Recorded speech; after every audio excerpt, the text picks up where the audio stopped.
Ito itsura ng station dito sa Samarkand. Nawala, tignan nyo, ang ganda ng location natin.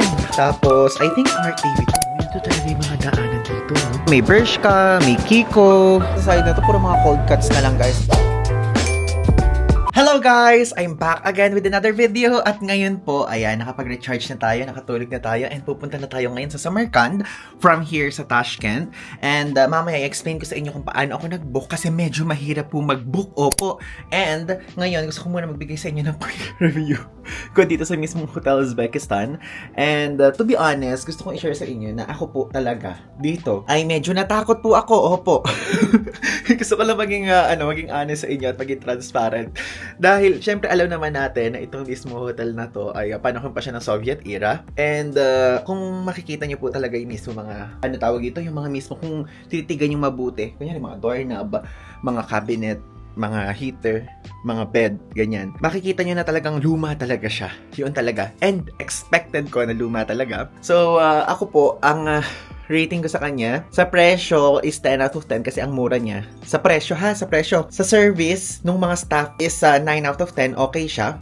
Okay siya sa akin. Pero yung sa mismong room po, parang I think, bibigyan ko siya ng 6 or 7 out of 10. Parang ganong level. Kasi, guys, yung mismo mga tubig, ganun, parang nagli-leak, ganyan. And of course, yung mismong bintana, ganyan. Pagka tinignan nyo, talagang super alikabok. And okay naman siya, kaya lang kung i-recommend ko sa inyo, parang ang sasabihin ko na lang hindi, maghanap na lang kayo ng ibang hotel. Pero kung kayo po adventurous kayo, kung kayo yung tipo ng tao na parang yung trip ko dito sa Uzbekistan, specifically dito sa Tashkent, para kasing ang trip ko ngayon, I mean trip, hindi yung trip na travel, kundi trip na parang gusto kong gawin, ay pag-check-in sa isang old hotel, which is ito ngayon napili ko. Yun nga lang, natakot nga ako dahil nga sa ganung trip ko. Okay? So if ever, kung gusto nyo guys mag-check-in dito, yung link pa rin ilalagay ko sa ibaba. Pero kung gusto niyo na mas modern is, guys, sa iba na lang kayo mag-check-in. Yun, honest lang po. Guys, ayun yung pintuan ko. And as you can see, ito mismo hallway, oh. Diba? Nakikita niyo yung vibe. Kakaiba, no? Nga lang, kahit pa paano, parang feeling ko, medyo matapang-tapang pa ako, eh. Pero kung panahon to noon, bata-bata pa ako. Oh, bata-bata! Feeling ko tatakot ako talaga. Ngayon, nakapag-check out na tayo dito sa reception. And sayang, breakfast buffet time pa naman na. Pero di na tayo makakapag-breakfast. And ngayon, gusto kong i-share sa inyo na dito po sa Hotel Uzbekistan, meron pong ATM. Actually, tatlo siya. Ayun, no? Itong Mili Bank, Ipak-Yoli Banki, tapos Capital Bank. And ito parang na-loadan ata ng mga parang Gcash and something nila. Book na tayo ng Yandex. Explain ko sa inyo mamaya kung saan. Tignan nyo, oh. Ang dilim pa. Ito yung babayaran natin. From here sa Hotel Uzbekistan, going there sa Tashkent Railway Station. Magkano? 16,500 some. Okay, we're here na sa Tashkent Station. Let's go there sa mismong pasukan. Halos sarado pa lahat dito. And yung 7 o'clock nila guys, medyo madilim pa sa atin kasi mga ganito parang 6 o'clock eh. So behind me, nakita nyo ba itong mismo area na to? So security check yan, kailangan nyo ipa-x-ray yung mismong backpack, dala yung plastic, mismong maleta, and even yung mismong cellphone and yung camera. Kaya yun, mahigpit sila papasok. Siyempre for security purposes lang naman, di ba? Buti na lang may ticket na tayo. Hindi na tayo bibili ng ticket dito. Wow! Ang ganda. Dito makikita nyo may parang duty free bilihang mga alak. Coffee shop na sarado pa. Pero doon bukas. Mga croissant. May coffee ang name. Ito sarado pa. Buti na lang meron silang ganitong daan para sa may mga maleta. Okay guys, ito yung train natin. Number 8 yung mismong car. Going to Bukhara yan pero sa Samarkand tayo. 8:04 siya aalis pero 7:33 andito na yung mismong train. Guys, itsura ng train. It's giving Shinkansen. Tapos dito yung seat natin. Seat number 5. Kita nyo? Yan, okay naman yung upuan. Yung option guys na ganyan, na yung dalawang magkatabi kung gusto nyo. Pero since solo traveler tayo, namili tayo ng upuan na mag-isa lang. So gusto ko lang sa inyo i-share kung paano mag-book dito kasi medyo mahirap talaga. Like ako kasi, nag-try na ako dun sa mismong website. Dun sa Uzbek Railway na website. Kaya lang, hindi sila guys tumatanggap ng foreign cards. So hindi sila tumatanggap ng Visa, ganyan. Hindi din sila tumatanggap ng Mastercard. So parang mismong bangko lang o yung card lang ng bangko sa Uzbekistan yung tinatanggap nila. So ang ginawa ko ay nag-research ako and meron tayong nakitang dalawang apps o dalawang website na kung saan pwedeng bumili. Number 1 is yung mismong Bookaway na app na kung saan pwede kayo mag-book ng trains, and number 2 naman is yung 12 go. Okay? Pero tayo, personally, dun tayo sa Bookaway nag-book. At yung book natin na presyo from Tashkent to Samarkand is 37.60 euros. So, euros yung ayun euros yung mismong nakalagay. Tapos, nung nakita ko naman na yung ticket, ang init dito, naka-heater. So, nung nakita ko naman na yung ticket, mismong ticket nila yung pinakita. I mean, yung sinend, yung ticket talaga dito. Sesenda nila kayo after 2 hours pagka nakapili na kayo ng seat. Kung business class o parang economy lang, ganyan, or yung normal na seat. Ang presyo nila is 360,000 som. Okay, so parang mahal sa Bookaway pero at least nakabook tayo. And I highly advise na huwag kayong mag-book on the spot. Kunyari, aalis kayo ng January 13, huwag kayong mag-book ng January 13 kasi may possibility na walang seat kayong makuha. Okay? Kasi mabilisan yung pag-ubos ng seat dito. Kasi hindi lang foreigners ang kalaban nyo, kundi pati yung mga lokal sa mismong availability ng seats. Kaya yun, ang inisip ko, kailangan sure, kailangan less hassle, kailangan okay. And yung binukong ticket, 360,000 som siya. Sa pera nila, kapag ka sa mismong website kayo nag-book.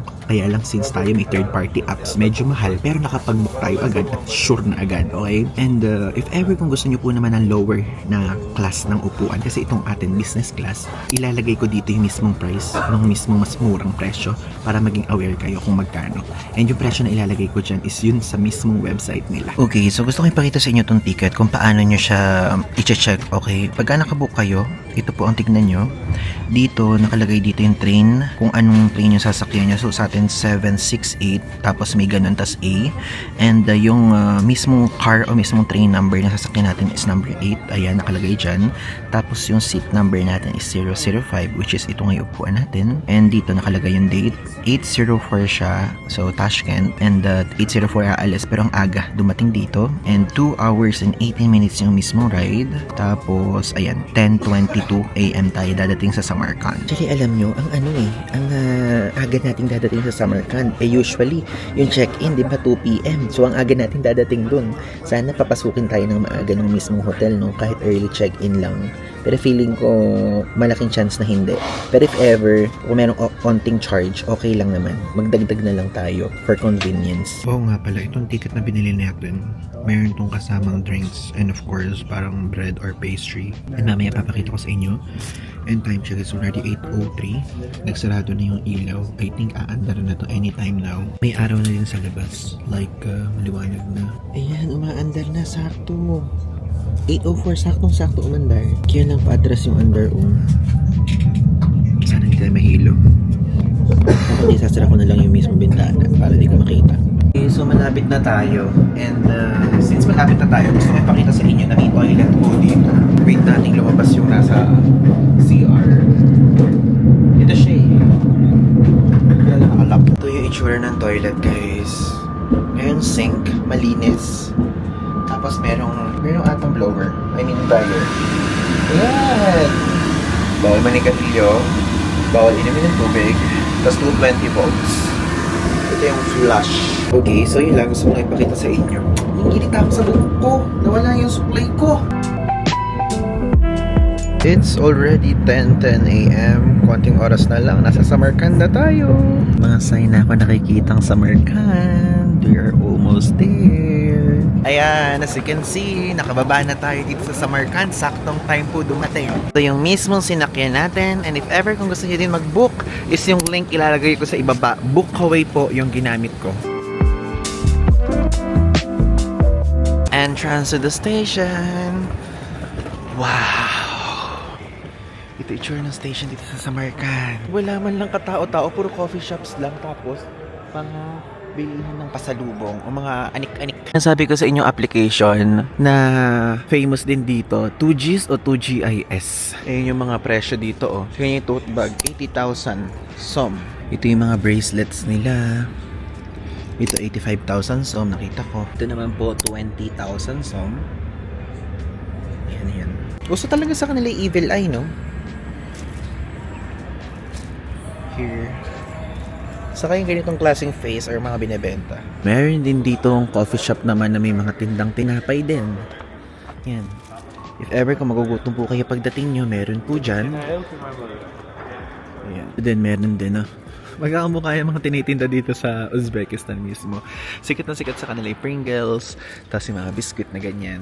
Meron tayong biniling ganito nasa maleta pa natin. Nakaka-stress no, nag-flicker yung mismong camera ko. Pero alam nyo, ginawa ko na lahat. Nag-flicker talaga si Osmo Pocket 3. Inayos ko na rin sa settings. Ngayon, pumunta na tayo ngayon sa hotel natin, ang Sangzor Boutique Hotel. Okay, so ngayon, tayo po ay magbubook na ng Yandex Go, and from here sa mismong area ng Samarkand Station going to Sangzor Boutique Hotel, ang babayaran natin ay medyo mahal ha dito. 25,500 som. Ayan, so nakabook na tayo and napakabilis. Hindi tulad sa Pilipinas na medyo matagal yung pag-accept. Dito ang bilis mag-accept ng mga drivers. So arriving in 5 minutes siya. Ayan, again, 24,500 som. Let's go there na sa labas dahil doon yung pick-upan. So gusto ko i-share sa inyo na dito, pagdating nyo po dito, meron po mga lalapit sa inyo para mag-alok ng mga city tour.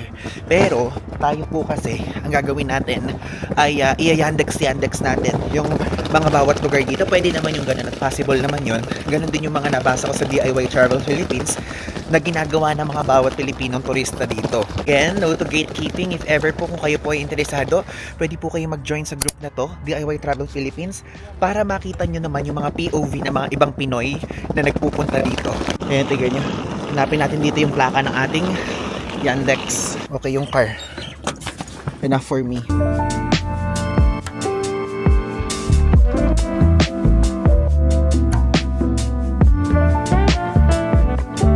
Okay guys, so medyo malayo pa yung mismo pupuntahan natin.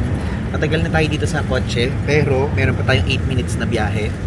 And I think magugustuhan ko tong Samarkand that much kasi alam mo iba yung vibe na binibigay niya kumpara doon kay Tashkent. Like pagka magpupunta kayo dito, iba siya. Parang laid back siya na kahit paano hindi ganun ka laid back. Hindi ko ma-explain.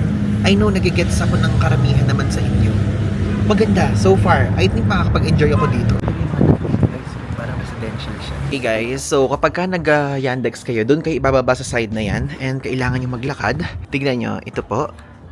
And para siyang Arbat Street. Lalakarin natin yan papunta doon. Wala guys, wala yung direct na drop off doon sa mismong hotel. Wala, tignan nyo, ang ganda ng location natin. Ayan, hala, may mga hagdan-hagdan.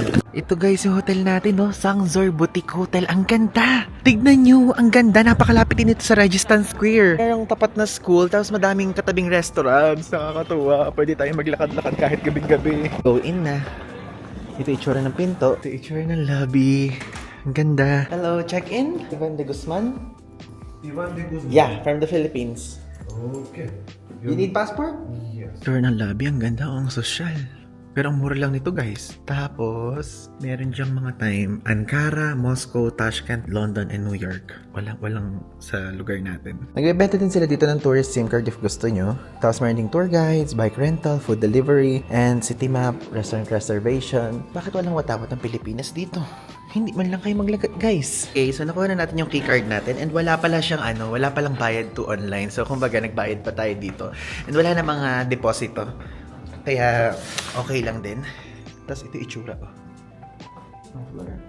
Unfortunately, doon tayo sa taas na doon tayo sa taas na assign. If ever, kung kayo po mag-check-in dito, pwede nyo sabihin na, is it okay? First floor?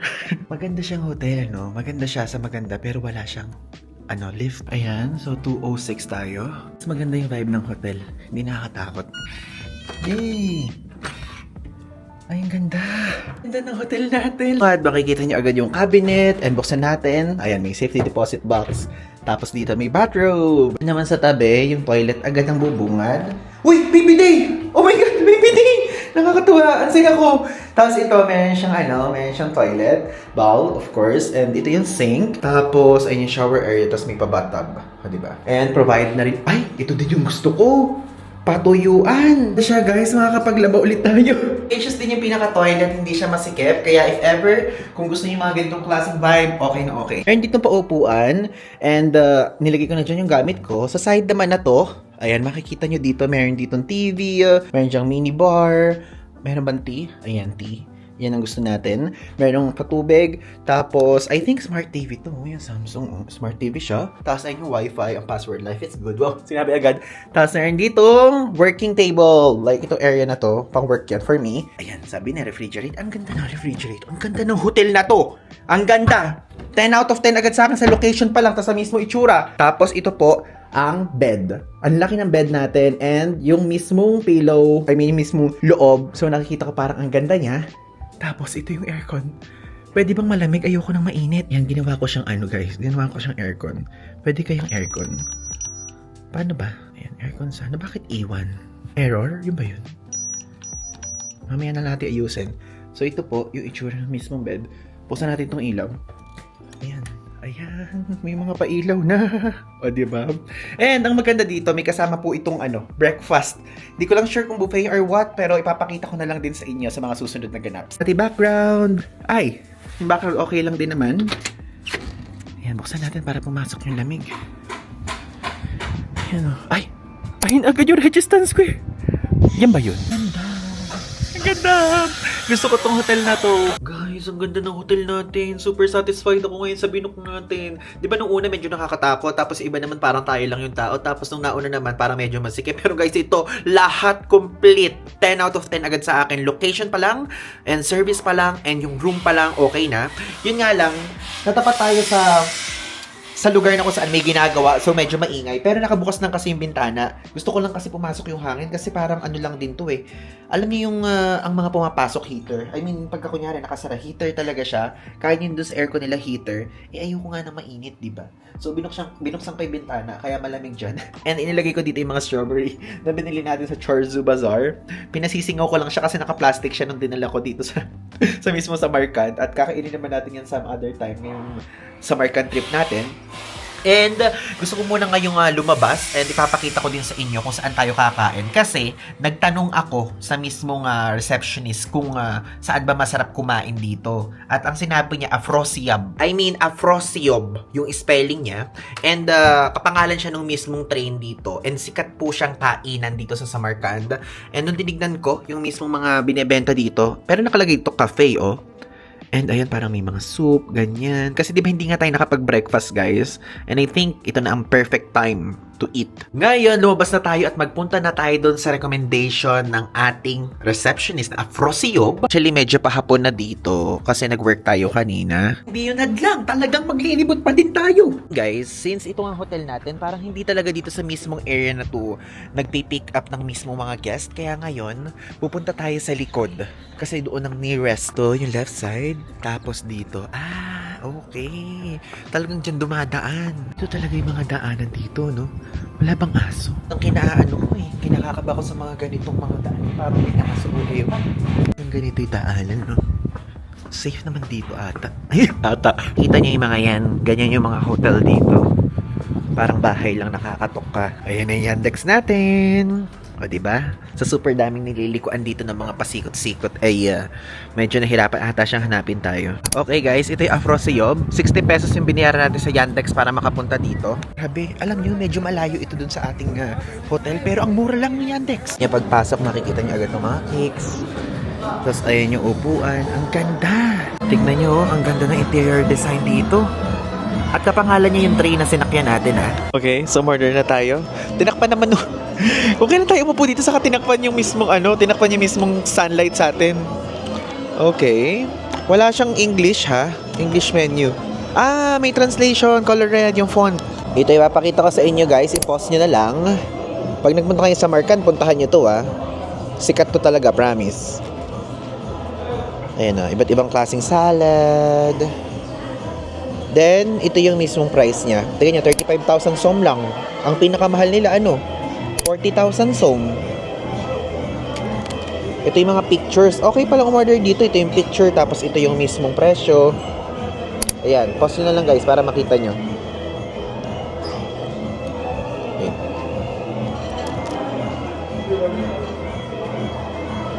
Order tayo manti. Para matikman na natin manti. Yung may sabaw nila. Pero ayoko muna yan. Ito naman ang kanilang mga meat. Tignan nyo, ang presyo. Nung kazan kebab, 60,000 som. Tapos yung patty na lamb meat is 10,000 som. Ang mura, Then, tignan naman natin yung iba. Wait. Ito siya. Ay, magkano to? 280,000 som. Ang mahal, Ito ay pricey. Ito, medyo mura siya. 50,000 som. Ito ay chicken drumstick with vegetables. And wait, buksan natin. Ay, social pala ng mga food here, oh. Ito, para goshti. Ay, ba't alam presyo dito? Ah, ito. Beef ribs, 250,000 som. Medyo pricey na tong dulong part, ha. And fries, rice, potatoes. French fries nila 80,000 som. 18 rather, 1,000 som. Ay, ito yung masasarap, guys. Ito yung masasarap. Magkano? Kaya lang, paano ko malalaman dito sa mga ito yun? Pero nag-i-start siya ng 18,000. Ay, may mas mura. 10,000 som, oh. Mayroong 5,000 som. Tapos jigar, 48,000 som. Tama ba ibasa ko? Meron silang meal na parang isang buong meal na ganon. If ever kung gusto niyo ng ganyan, kunyari burger lunch ang gusto niyo, ito 80,000 som siya, at least naka-set meal na. Tapos kung gusto niyo namang lunch with manti, ito siya. Lunch with manti. Ito siya, 80,000 som. Ito shish kebab, 80,000 som. Ayan. Burger. Hamburger nyo na 40,000 som. Ang mura, guys. Ang mura. Natutuwa ako. Ang mura. First day pa lang natin dito sa Samarkand. Murang-mura na tayo. Okay. So, ang in-order natin dito, guys, manti. Bestseller nilang manti. Tapos, 3 kebab. Okay. 3 kebab na iba't ibang types yun ng kebab.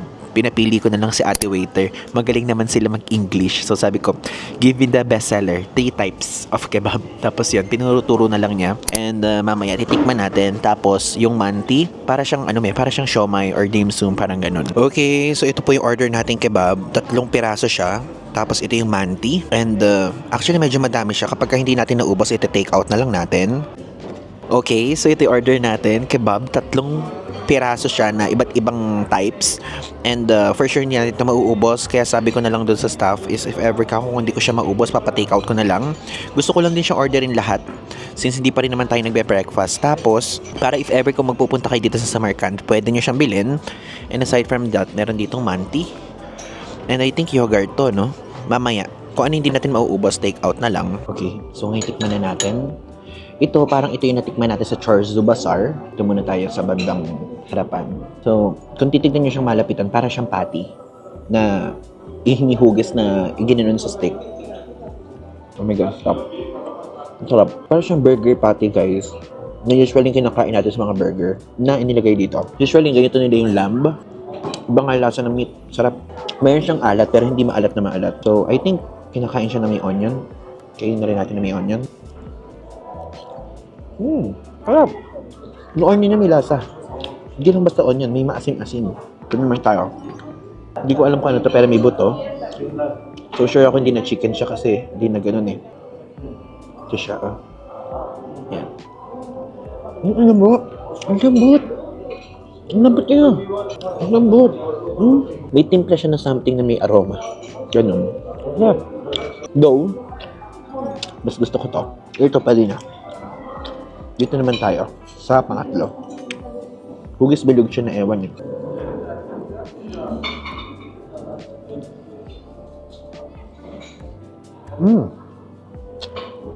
Sarap. Number 1, number 2, number 3. So para sa akin, medyo maalat-alat siya. Pero, hindi yung maalat na level, so parang ayaw na natin. Ganun. So okay pa din. Parang lasang, lasang kabayo. Yun natikman natin sa Kazakhstan. Kabayo kaya ito? Kung ano-ano kasi kinakain ko, hindi ko tinatanong kung ano. Pero ito super worth it. Pag nagpunta kayo dito, guys, pakita nyo lang yung picture. Muna lang tayo dito. Atin lang naman to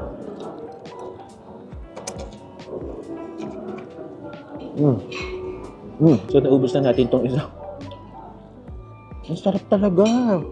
Level ko to ng 10 out of 10. Okay guys, tinanong ko na kasi ang sarap talaga. I mean, beef, lamb, pork, and to question ng translator. Okay guys, so tinanong ko, ito ground lamb, tapos ito lamb lang mismo na hindi ground. Tapos ito, mix of lamb and beef. Okay? So, pinakamasarap sa akin yung ground lamb. Sarap talaga. Now naman, ang subukan naman natin, itong mismong beef and onion mantas. Okay, mantis siya nakalagay na sa menu. Pero tinanong ko, itinanong sa akin nung staff nila, beef and onion mantas daw. Okay, tikman natin. Ay, parang may sabaw. Para siyang para siyang Din Tai Fung levels na Shalong Bao. Try muna natin yung kalahati na walang yogurt, then yung isa meron. Hindi ko ma-explain yung lasa. Medyo ma-herby yung lasa niya. Tapos yung mismo parang balat ng siomay na to. Hindi ko type yung mismo balat ng siomay. Pero yung loob type ko. Okay naman. Ito yung itsura ng loob niya. Pasensya na, wait lang. Ito yung itsura ng loob. Para lang talaga siyang siomay. I-rate ko to ng 8 out of 10. Yung mga stick, 10 out of 10. Then yung beef and lamb na mix, yun ng 9. Mas gusto ko talaga yung mga lamb lang. Worth it yung order natin.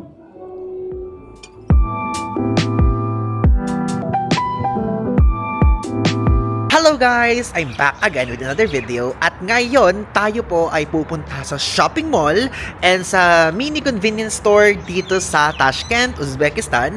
And kasi alam naman natin na kapag kunyari nagre-research din kayo, again tulad ng sinabi ko sa inyo sa DIY Travel Philippines, sa Google, ganyan, sa TikTok, makikita nyo lagi nilang sinasabi na cheapest country in the world daw itong Uzbekistan, or kung hindi ganon, one of the cheapest. Kaya ngayon titignan natin yung presyo. And titignan natin kung magkano nila binibenta yung mga iba't ibang stuff, ganyan. And usually, tulad ng mga iba nating mga grocery vlogs, ganun lang din naman ang gagawin natin. Pero syempre, baka mamaya iba yung price range dito kumpara sa Kazakhstan, kumpara sa Tajikistan, kumpara sa Italy, France, ganyan, and etc. Ayan, so nag-book na ako ng Yandex at ang first destination natin ang Tashkent City Mall. Alam nyo ba, ang layo ng pupuntahan natin. Pero alam nyo kung magkano nang babayaran natin? 13,500 som. Grabe, parang 60 pesos lang. Pin natin Yandex dito. Kung saan dito.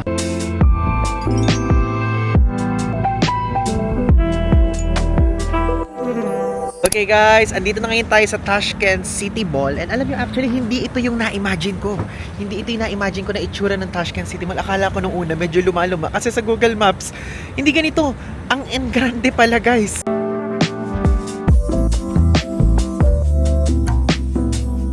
Natin kung ano mga pwede nating makita here.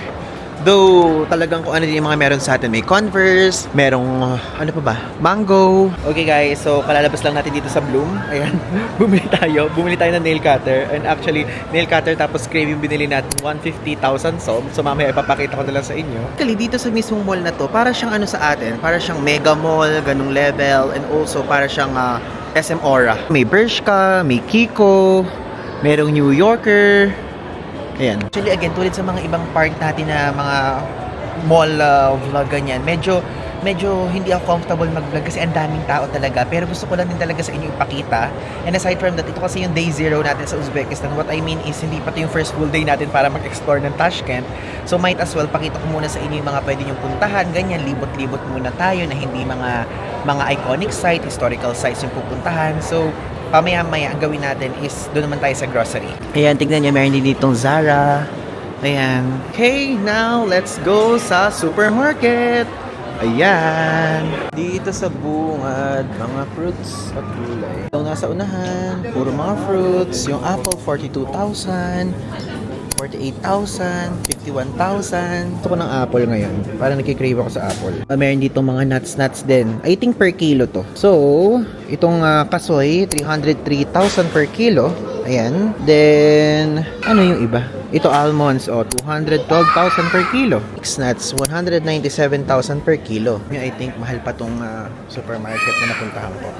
Ito na naman yung Lindt chocolate. Dito ang halaga naman nito 101,250. Ito naman yung Ferrero, 163,500. Mga cakes dito, may Napoleon, 16,600 per slice. Dito, may tiramisu, 17,200. Naalala ko na namin sa Italy. Ito, may mga cheesecake. Mahilig kayo sa cheesecake, 11,300. Tapos macarons. Magkano to? Walang presyo nakalagay eh. 112,000. Ba't ang mahal? Guys, ngayon ko lang na-realize na yung mismong mga items sa ibang bansa na binavlog natin sa mga grocery vlog, pwede nyong sabihin sa mga OFW yung kapamilya, o kapatid, o kung ano pa man yan, o kaibigan. Tapos kunyari, kapag kang kapabili kayo, uy, pwede mo ba akong bilhin ng ganito sa Paris? Pwede mo ba akong bilhin ng ganito sa Uzbekistan? Ganyan. Tapos pagka sinabi nilang mahal, hindi, alam ko yung tamang price niyan. O, di ba? Yun din pala ang purpose ng pagbablog natin para maipakita sa inyo ang presyo. O, ito naman na, pasta ulit. Meron bang mga bumibili ng pasta, guys? I mean, may bumibili sa inyo sa abroad. Ito, 11,100 som. Ito, Diyos ko, pang ilang bansa na kita nakikita, lahat andun ka. 72,600. Tapos, ito naman 60,500. Mantika nila 27,900. O ito medyo high quality, 31,400. Ito 27,400. Yung kape, Asian Selection, 55,400. Ito 100,700 som. Man yung presyo ng Nescafe, ayan, 59,400 po. Nescafe Gold, 59,400. So iba-ibang mga ano, may krema, may ganyan. Pause nyo na lang, guys.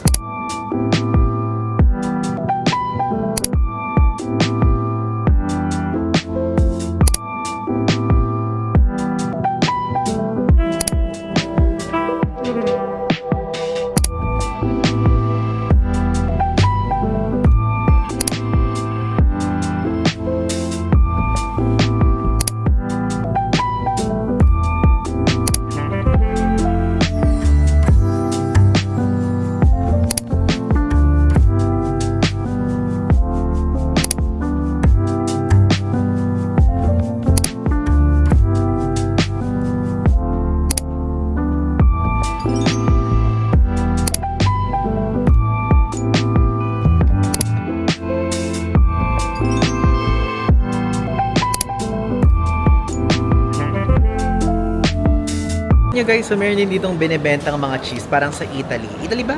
O France? So both pala, may binibenta dun sa grocery na pinakita ko. So dito naman tayo sa bakery. Check tayo ng mukhang masarap. Ayan o, diba? Ang dami. May croissant silang binibenta dito, 10,000 som. Tapos ito naman, 8,000 som. Mukhang masarap siya. Tapos ito naman, 8,000 som. Bakit mas mahal to? Ayan, bumili tayo ng 3 tinapay guys. And natuwa siya kasi nagsasabi tayo ng language nila. Natutuwa ako kapag nire-reciprocate nila yung same energy. Hindi natin bumili ng ganito, guys. Ano siya? Wet wipes. Ang galing naman dito, iba't ibang klaseng wet wipes. Peach yung amoy. Ito rose. Parang mas gusto ko yung peach. Sige, bili tayo. Naman yung mga water. Grabe. So guys, meron akong share sa inyo. Alam nyo, doon sa Paris or Italy, saka dito sa Kazakhstan, di ba nag-grocery tayo? Tapos doon po, wala po kasi doon salitang English, walang sulat na English, puro mga Kazakh, ganyan, or Russian yung sulat. Alam niyo ba, ang mga nabibili ko lagi ay yung, tawag doon? Yung sparkling water. Hindi po ako mahilig sa sparkling water, share ko lang sa inyo. Kaya ngayon, ayan, mag-iingat na tayo sa pagbili. 2 times na tayong namamali sa pagbili. Ayoko talaga ng sparkling, guys. Para makatipid, bumili na tayo ng 1.5 liters tubig. Pala napakita yung presyo, so 3,300 to. Tapos itong nasa ibaba, 4,400. Sa side na to, puro mga cold cuts na lang guys. I'm sure naman hindi kayo magko-cold cuts dito sa Uzbekistan. Kakainin nyo dito yung mga local food, tulad ng pilaf, ganyan, somsa, o kung hindi, mga iba't ibang klase pang food. So, andito na po tayo ngayon sa section naman ng mga napkin, diaper, ganyan, para if ever naman, itong part na to, kapag ako in case of emergency, kailangan nyo, o ng anak nyo, ng something-somethingan, is meron kayong idea kung magkano. Ayan, yung diaper dito, guys, 192,300. Tapos, ano ba to? Pampers. Ayan, 77,600. Ito ang mga normal na Colgate, 17,200. Tapos yung mas maliit, tapos yung parang nabibili sa atin, 9,500. Ito din, dental floss. Ay, ang mura lang ng dental floss, makabili nga. Ito, bili tayo nitong maliit, 27,000. Ganitong grocery vlog talaga na part, lagi ako nabubudol eh. Like, pati ako talaga, bumibili. Ito, Head and Shoulders, so 70,000. Ang galing naman ng packaging niya, clear. So, if ever kung gusto niyo to, Garnier, 33,100. Tina shampoo, 52,000. Yung maliit, 37,600. Oh, napkin, 17,900 dito. Tapos, ito naman, Kotex. Ayan, 26,400. Tapos itong Always na parang yung brand sa atin sa Pilipinas, 29,700. Tapos dito naman tayo ngayon sa bilihan ng pang laundry sa damit. Okay guys, share ko lang sa inyo. Actually, na-share ko na ito sa mga previous vlogs. Gusto ko lang i-share. Since tayo kasi medyo long traveler tayo. Like for example, hindi tayo nagta-travel ng 4 days lang. Hindi tayo nagta-travel ng 10 days lang. Ganyan, like longer. So ako po ang ginagawa ko pang technique para hindi mabigat yung maleta is nag-uulit ako ng damit. And again, sinasabi ko din before, pwedeng bumili na lang kayo sa Pilipinas at baunin nyo. Pero kapag ka talagang worst case scenario, wala kayong nabaon o nadala, isang gawin nyo, bumili na lang kayo sa mga supermarket ng tawag doon, liquid detergent or kung hindi, Fabricon. Pero kasi ganito ang problema dito sa kapag bibili sa ibang bansa, wala silang mga sachet lang na parang packetable sa atin. Parang pwedeng ibulsa o pwedeng ilagay sa mismong bag, ganun. Parang ang lalaki mga ganyan, no? May idea lang kayo, ayan, bibigyan ko kayo ng presyo. Ito yung pinakamura, 21,500 Fabcon yan. Tapos ito naman, liquid detergent naman, 71,500. Though may mas mura ako nakita, ito, 52,600. Grocery tayo ng water, ng dental floss, ng posan, ganyan, para meron tayong kinakain kapag umaga, doon sa mismong hotel. So far, ito yung mismong total natin, 172,300. Meron pa ako iniintay dahil bumili din ako ng apple